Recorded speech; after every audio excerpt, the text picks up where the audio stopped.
Hello বন্ধুরা, দেখো আজকে আমি তোমাদের সামনে একটা তরকারির রেসিপি বানিয়ে একদম লাঞ্চ পর্যন্ত দেখিয়ে দিচ্ছি। সেদ্ধ হয়ে গেছে। তো চলো, এখানে আলু ভাজা হচ্ছে, পেঁয়াজটা তুলে দিচ্ছি। এবারে পেঁয়াজটা ভাজা করে নেব।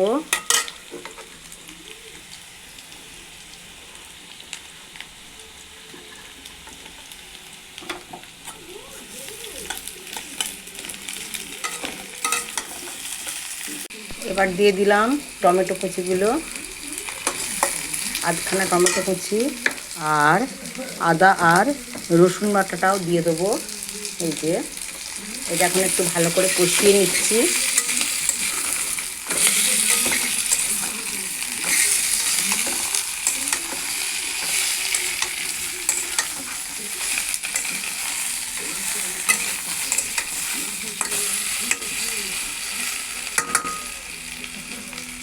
দিয়ে দেবো হাফ চামচ ধনে গুঁড়ো, এক চামচ হাফ চামচ জিরে গুঁড়ো দিয়েছি, আর এক চামচ ধনে গুঁড়ো দিয়ে দিলাম, আর পরিমাণ মতন হলুদ দেব,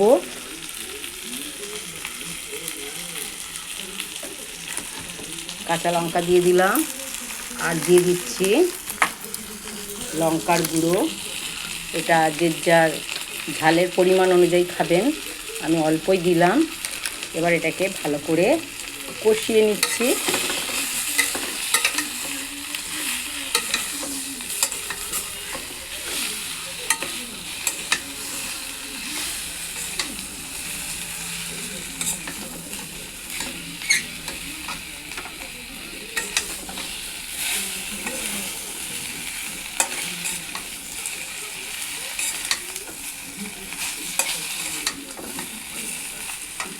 এবারে আমি এঁচড়গুলো, সিদ্ধ করে রাখা এঁচড়গুলো একে একে তুলে দেব।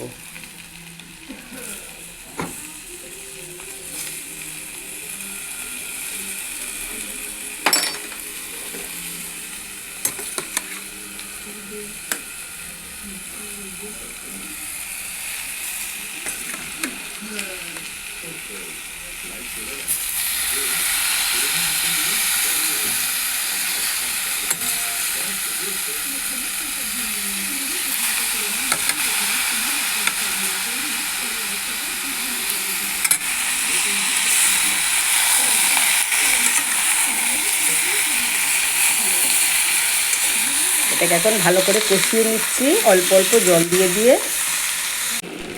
দিয়ে দিলাম স্বাদ মতন লবণ,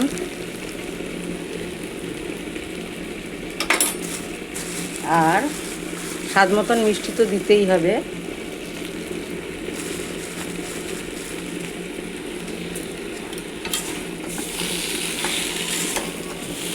কষাটা মোটামুটি হয়ে গেছে। এবারে গরম জল ঢেলে দিচ্ছি।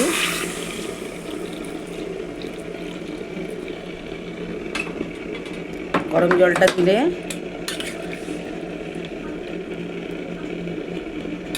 খুব ভালো সেদ্ধ হয়, আর তরকারির টেস্টও ভালো হয়।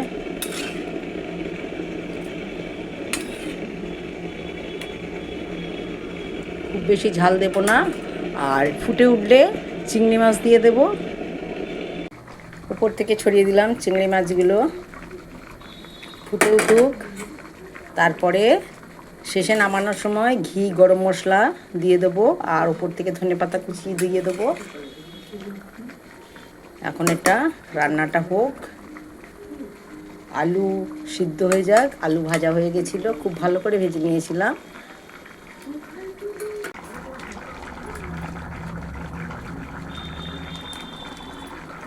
একটু ঘি দিয়ে দিই, ওপর থেকে ধনেপাতা ছড়িয়ে দিই।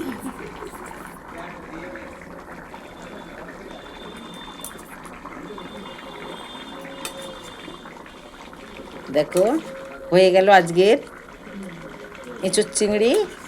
তোমরা হয়তো বলবে খুব বেশি লাল টাল করিনি, কিন্তু একটু হালকা ফুলকাই করলাম। গরমকাল পড়ে গেছে, অল্প ঝাল দিয়ে রান্নাটা করেছি। কেমন হয়েছে অবশ্যই জানাবে।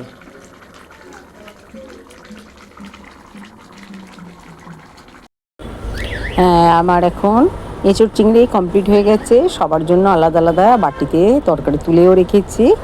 এবারে আমরা সবাই খেতে বসবো। তো আমাদের খাবারের মধ্যে কেউ খাবে ভাত, কেউ খাবে রুটি, কারণ এঁচোড় চিংড়ি দিয়ে রুটিটাও ভীষণ ভালো যায়। তো এখন আমরা সবাই খাবারের জন্য বসে পড়েছি। দেখো কত সুন্দর লাল হয়েছে। অল্প মশলা দিয়েও কিন্তু করলে, খুব ভালো করে কষিয়ে করলে কিন্তু ভালোই হয়। সবসময় যে ঝাল দিয়ে খেতে হবে তার কোনো কথা নেই, অত বেশি রিচ আমরা খাচ্ছি না। তো এটা আমার ছেলেকে এখন খাবারটা বেড়ে দিয়েছি, ওকে ও ভাতও নিয়েছে আবার রুটিও নেবে। দেখো কিছুটা প্রথমে ডাল দিয়ে দিচ্ছি, ও বলছে যে না আমি এখন এঁচোড় চিংড়ি দিয়েই খাবো, তো খেতে বসে যাচ্ছে। আর এদিকে আর একটা থালা আমি রেডি করছি, ওটা আমার হাজব্যান্ডের জন্য, ও খাবে রুটি। বলছি এঁচোড় চিংড়ি দিয়ে রুটিটা দারুণ জমে। তো তোমাদের কার কীরকম ভালো লাগে অবশ্যই কমেন্টে জানাবে, আর আমার রান্নাটা তোমাদের কেমন লাগলো জানাবে। দেখো কত সুন্দর হয়েছে, আশা করি তোমাদেরও ভালো লাগবে।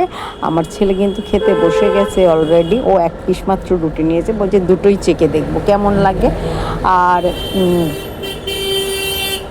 ও এখন খেতে বসে গেল, ও ডাল দিয়ে খেলোই না, বলছে না না আগে আমি তো এঁচোড় চিংড়ি দিয়ে খাই, এত সুন্দর করে রান্না করলে। তো এখন ও এঁচোড় চিংড়িটা তুলেছে। দেখো এঁচোড়টা কত সুন্দর সিদ্ধ হয়ে গেছে, আর আলুটা আমি ভেজে করেছি, তাই বেশ কিছুক্ষণ ধরে কষার মধ্যেই সিদ্ধ করতে হয়েছে। এই ছিল আজকে লাঞ্চের মেনু। আর এই ব্লগটা তোমাদের কেমন লাগলো অবশ্যই কমেন্টে জানাবে।